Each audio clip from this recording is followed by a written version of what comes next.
Bryan's excited about that fight. I'm about to bring Mets fans some excitement. Or I should say Steve Cohen has brought us some excitement that we haven't had in a long time. Look, a lot of the teams I root for, the problem is ownership. It's been ownership. It's been like that for a long time. And a lot of the fans of the teams like me have always said, man, you know what would be great? Man, we just got to get these owners out. You know what Mets fans said for years? You know what would be great? If we could just get the Wilpons out. Now, some good things happened while we're in the Wilpons. But the Mets have only been to the playoffs 6 times since they last won a World Series in 1986. Only 6 times they've reached the playoffs, right? They've only been to the World Series twice in that time. We are approaching 35 years coming up on this since that has happened, okay? Now, Steve Cohen has bought this team. There was a snafu early in the year with him getting. He finally got the team bought. He's taking over from the Wilpons. Steve Cohen, loaded guy, hedge fund guy from Long Island, grew up, is a Mets fan. And this guy had a press conference the other day. And he said a lot of things I liked. He said what I've been dying for my owner of the New York Mets to say for years. And to sum it up was pretty much, we are not going to operate like a small market team in New York.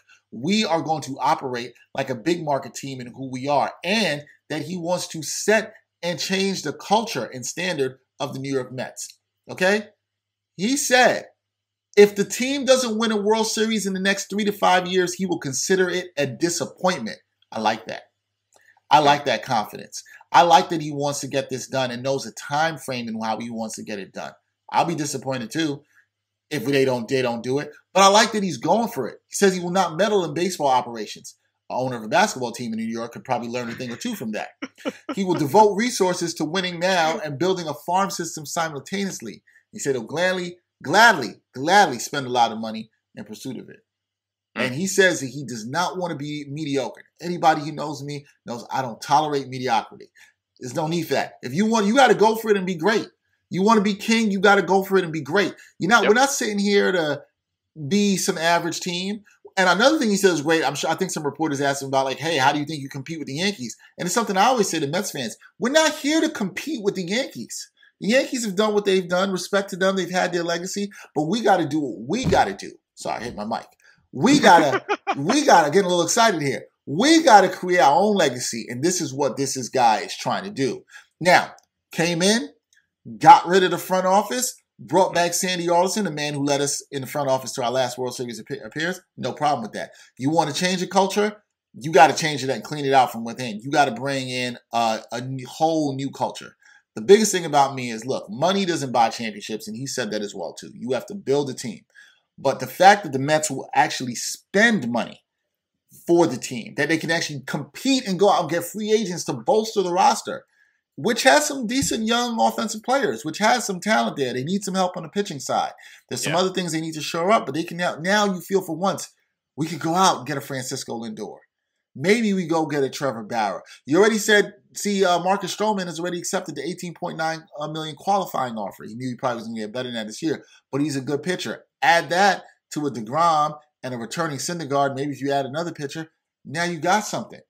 The Mets, the way they talked about it, the confidence that they're no longer going to be a laughingstock really encouraged me. I'm not jumping the gun too much, but what I say is I like that at least the talk and mindset is different. They're talking like they want to win. They're not talking like they want to be frugal and keep the money in their pocket because they can't spend it because they got screwed over by Madoff. We don't got to worry about that no more. Mets fans, you don't got to worry about that no more. Like, I talked to my cousin today, and she's like, yeah, I'm going to be cautious because, we always seem to get screwed. And I'm like, yo, it's a new day. You don't got to think like that no more. You don't have to live this way. I get it. We all got this PTSD. We're traumatized by the Wilpons. They screwed us over. We've seen collapses. We've seen best record in National League and then not make it to the World Series even after Endy Chavez made a catch that you swore was going to take you to the World Series. You ain't got to worry about that no more because even if it messes up, you know what? Steve Cohen's going to dig in his pockets and he's going to be like, I'm going to try to fix it. And that's all you can ask for as a fan. That's all you can ask for as a fan is that your ownership is going to give you a chance to win and make the organization as successful as possible. And Mets fans, you haven't felt that in a while. I'm not saying I know it's going to work out. I'm just saying be excited that it's different. Yeah, and the important thing with that is you're now going to attract other players in a key free agency period. Other players are going to want to play where the CEO of the organization is going for it. Marcus Stroman, he tweeted out right after. He said, "After watching the presser, I'm beyond excited to play for you, sir. I could feel the excitement and passion you're going to bring daily. Let's go be great!" Exclamation point at Steve A. Cohen too. That is very important and eye-opening because it's like, one, the Mets, that shit does not happen to them straight up. Like that, like players don't be tweeting about things like that where they're praising Mets ownership, Mets, the people putting their money up, so to speak, right? When Marcus Stroman says that, accepts the qualifying offer, $18.9 million, it also tells me that maybe he gets a long-term deal out of this. Maybe he gets a 4-year, $70-80 million deal that he probably deserves because he's a damn good pitcher, and I would love that. And, the Mets should probably do that because Noah Syndergaard, we don't know what's going to happen with him coming off the injury, and he won't play until like June or July anyway, and then COVID. Like, we'll see what happens, how the season even looks. But that's important. And then it's like, look, I don't fault Steve Ballmer for the Clippers collapsing this past year. He put them in a great position to win, gave them arguably on paper the best team in the league in terms of talent.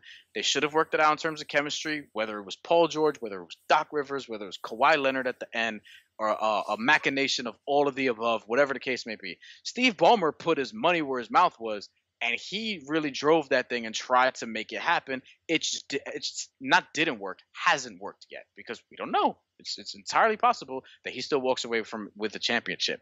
And he's been the CEO there for what has been a great stretch of Clippers basketball. Right, because they're the Clippers. Inconceivable at one point in time. You know what I mean? And then it's funny because like Clippers, Lakers, Mets, Yankees, and then Nets, Knicks. Mikhail Prokhorov came in, bought the Nets. Look, it didn't work out, but it helped made them relevant, and it gave them a good jumping off point when they got here to Brooklyn initially before turning the franchise over to who they have now. He put, look, Joe Johnson was there. They had one of the best starting fives in the league on paper. At one point, they had Darren Williams, Joe Johnson, Paul Pierce, Kevin Garnett, Brook Lopez. That should have done better than it did, even though Paul George and Kevin Garnett were older at the time. Darren Williams just vastly underperformed and kept getting hurt. Joe Johnson was aging, guys were aging, and Brook Lopez was just kind of caught up in that. But Mikhail Prokhorov made the effort and tried to get it done.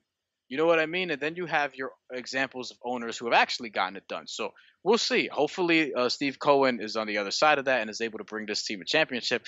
But I do like that he's a fan of the team because he cares.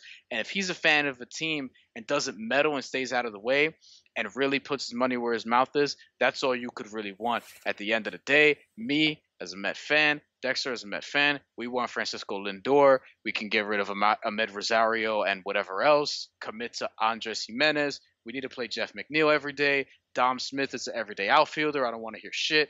Michael Conforto's an everyday outfielder. Their lineup is pretty good once you rattle off the names.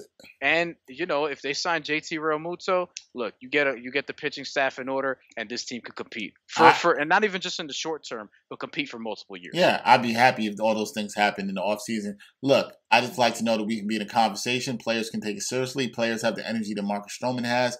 I think that's beautiful. We'll see how those things go. For now, let's go Mets. That's all I can say about that.